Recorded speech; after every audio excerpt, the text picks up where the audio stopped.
In 1993 also, we got the first our electricity here. A gentleman in California, he was dying of cancer.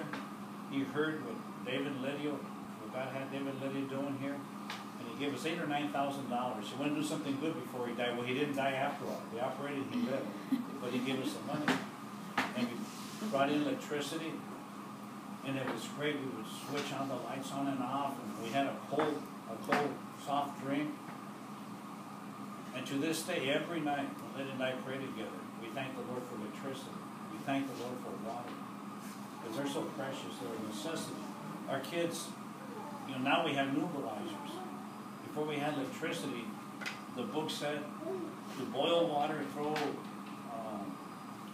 mentholate them in the water, and you hold the child with a towel over its head to breathe the vapors, and they would clear the broncho tubes, and we would do that.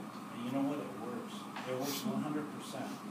They would almost die on us. I mean, they'd have their seizures, and their eyes were rolled back, and I'm trying to do something so the water would get hot real quick. But God kept the children alive. We've had bandits come in different forms, the two-legged ones, the four-legged ones.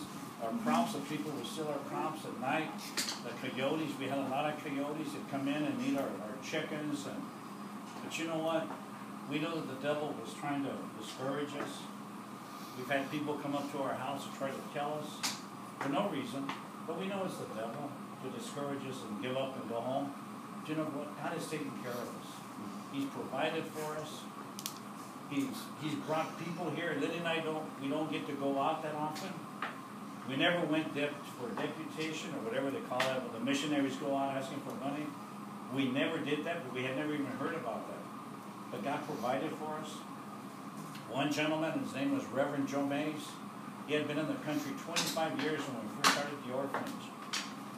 And I met him at the post office, and he said, what are you guys doing here? We're just talking to Americans. And I said, we started an orphanage, and he goes, you know what? I have a warehouse in the Capitol. Take any size vehicle you want, you can fill it up with anything I've got there. So all we had was an old beat-up Suburban. Somebody had donated us. And I went there, and he had a warehouse, and I jammed the car with corn, with rice, with beans, and no more fed of anything.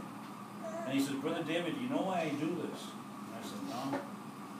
He says, if my warehouse is full, God never sends me resupplies. But as soon as I empty it out, God fills it up. So I always have a fresh batch of food. He says, I empty it out, God fills it up. And I think Emmanuel is successful. God has used people to give us their wisdom, to share the wisdom God has given them. We have given out, throughout the year, we give out tons, literally tons of food from our warehouse.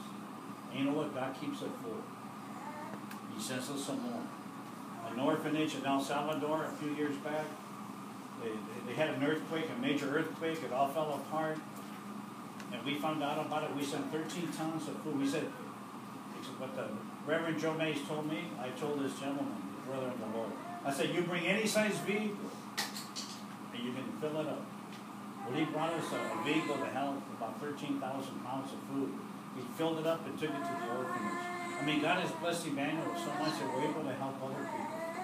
We give clothes, food, medicine to the townspeople. The townspeople didn't used to like us. They used to cut off our water. And you know what?